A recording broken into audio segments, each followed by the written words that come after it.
Hello વિદ્યાર્થી મિત્રો, આજે આપણે ધોરણ 5 કેકારાવનો પાઠ નંબર 2 જોવાનો છે. માત્ર એક જ રીલમાં તમને જે આઈએમપી છે હું તમને કહેવાનો છું. તો પાઠનું કંઈક નામ આવું છે કે 2 વરસાદ ને 5 પિયર. બરાબર.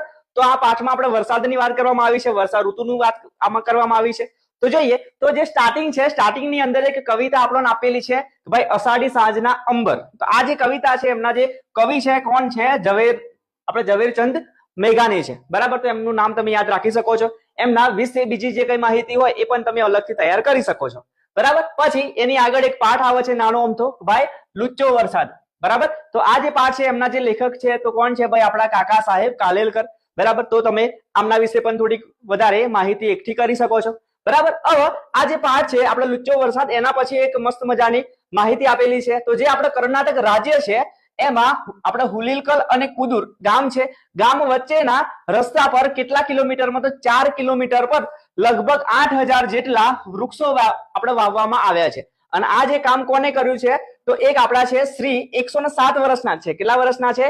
107 વર્ષના છે. એમનું નામ છે શ્રી સાલુ મરદા આપણે થિમક કાણે. અને આ જે એમને 8000 વૃક્ષો વાવ્યા છે એમના માટે રાષ્ટ્રપતિએ એમને એવોર્ડ આપ્યો છે. કયો એવોર્ડ આપ્યો છે?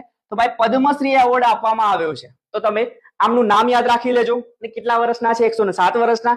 કેટલા કિલોમીટર? તો 4 કિલોમીટરની અંદર 8000 એમને વૃક્ષો વાવ્યા છે અને કર્ણાટક રાજ્યના છે. બરાબર. પછી આગળ જઈએ તો એમાં બીજો પાઠ આવે છે, એની અંદર જ બીજો ભાગ છે કે ભાઈ સીમમાં વસ્તી. બરાબર. તો આના જે લેખક છે તો કોણ છે? ભાઈ આપણા મુકુંદરાય પારાશર્ય.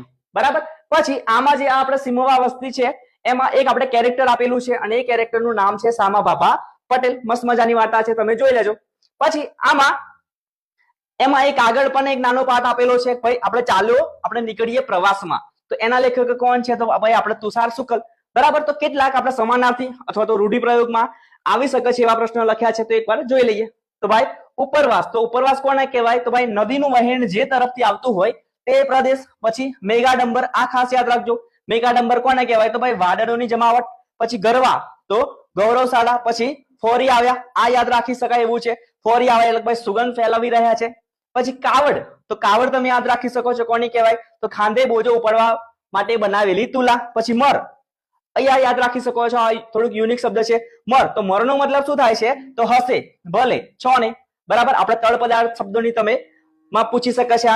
પછી ગોઠે તો એટલે ભાઈ ગમે, અનુકૂળ. પછી ખમાય એટલે ભાઈ સહન થાય. પેઠે એટલે ભાઈ રીતે, માફક. પછી ટીમણ કર્યા તો નાસ્તો કર્યા અથવા તો ભાથા કર્યા. બરાબર. તો આ પાઠમાંથી તમને આટલું યાદ રાખવા જેવું છે. અને આ પાઠમાં આપણે વરસાદ અને જે આપણી ઋતુ છે, જે આપણું પર્યાવરણ છે એમના વિશે